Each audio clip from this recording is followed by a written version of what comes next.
চলুন দেখে নেওয়া যাক কিভাবে ঘরে বসেই মজাদার চিকেন ফ্রাই তৈরি করা যায়। চিকেন ম্যারিনেট করতে লাগছে আদা রসুন বাটা, গোলমরিচের গুঁড়ো, মরিচের গুঁড়ো, লবণ। এগুলো সব কিছু মেখে ফ্রিজে রেখে দিতে হবে 2 থেকে 3 ঘন্টার মতো। চিকেনের উপরে কোটিং করার জন্য লাগছে 1 কাপ ময়দা, 2 টেবিল স্পুন কর্নফ্লাওয়ার, গোলমরিচের গুঁড়ো এবং গরম মশলার গুঁড়ো। এরপরে চিকেনগুলোকে এভাবে চেপে চেপে কোটিং করতে হবে। ভিডিওতে দেখতে পাচ্ছেন কিভাবে আমি ময়দা দিয়ে কোটিং করে নিচ্ছি।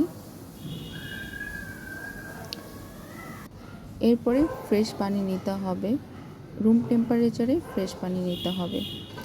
এরপরে চিকেনগুলোকে 10 সেকেন্ডের মতো ডুবিয়ে রাখতে হবে।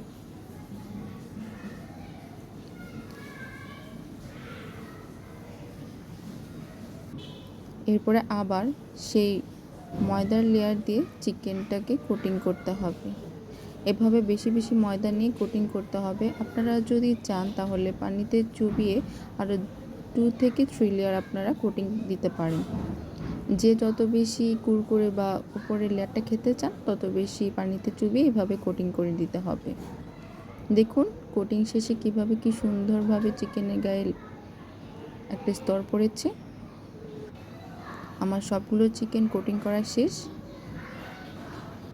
এখন তেলে ভেজে নেওয়ার পালা। এভাবে তেলে ভেজে নিতে হবে। চুলার আঁচ মাঝামাঝি টাইপের থাকবে।